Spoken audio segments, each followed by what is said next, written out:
ये बात आ गई तो मैं लगे हाथ कह दूं।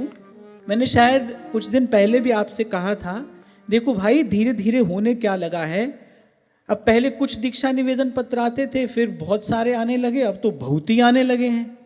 मेरे पास भी भाई उतना ही समय है, और दीक्षा निवेदन पत्र एक ऐसी वस्तु है, मुझे खुद ही देखना पड़ता है उसको। ये काम तो किसी दूसरे को दिया नहीं जा सकता।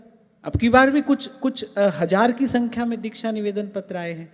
तो मेरा आपसे ये कहना है भाई, भक्तमाल का पाठ पूरा कर लेने के बाद ही 3-4 महीना जो भी आपको समय लगे, एक बार भक्तमाल का पारायण करिए, साथ साथ वृंदावन शतलीला का नियम से पाठ करिए।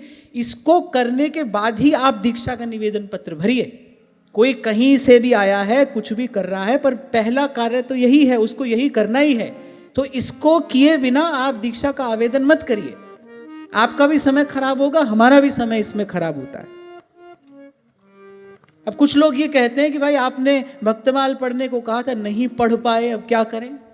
नहीं पढ़ पाए तो कहीं और जाओ।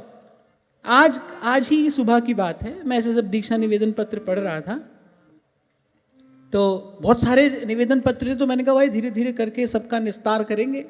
मैं पढ़ रहा था तो किसी ने कहा आपने पढ़ने को कहा था भक्तमाल, पढ़ नहीं पाए, अब बताएं हम क्या करें। लो, पहला काम तुमको कहा वो तो तुम कर नहीं पाए, उसके बाद तुम कह रहे हो दूसरा काम बताओ हम क्या करें।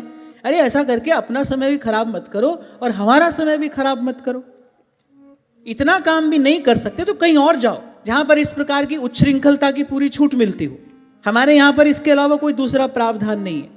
जो भी दीक्षा का आवेदन करे वो पहले भक्तमाल का पारायण कर ले, 3 महीना 4 महीना 6 महीना जो भी समय उसको लगता है, शांति से, धीरज से, प्रेम से, भाव से पहले भक्तमाल का पारायण कर ले, साथ साथ वृंदावन शतलीला का पाठ करे, और उसके बाद ही वो दीक्षा का आवेदन पत्र भरे।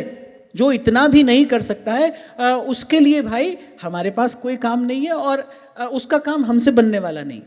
हाँ, कोई पढ़ना लिखना नहीं जानता है तो उसके लिए हम कोई प्रावधान बता सकते हैं। हाँ भाई ठीक है, आप पढ़ लिख नहीं सकते तो आप शतलीला का पाठ श्रवण कर लो, भक्तमाल की कथा अनेक संतों ने कही है, आप भक्तमाल की कथा का श्रवण कर लो। अब कोई मान लो ऐसा है भाई जो पढ़ना लिखना नहीं जानता, ऐसी अनेक वृद्ध माताएं भी आती हैं, कहती पढ़ना लिखना नहीं जानते। अब पढ़ना लिखना नहीं जानते तो कोई बात नहीं, आप श्रवण कर लो। लेकिन पढ़ना लिखना जानते हो, आप कह रहे हो भाई इतना हमको समय ही नहीं मिला पाठ करने का, नहीं, उनके लिए हमारे पास समय भी नहीं है, हमारे पास स्थान भी नहीं है। तो ये बड़ा विनम्र निवेदन है, जो भी आवेदक है वो पहले 3-4-6 महीने में भक्तमाल का ठीक से पारायण करें, भाव से उसको पढ़ें, जो भक्तमाल का प्रसाद है उसको श्रद्धा पूर्वक ग्रहण करें, साथ साथ शतलीला का पाठ नियम पूर्वक करें, और उसके बाद वो दीक्षा के लिए आवेदन करें।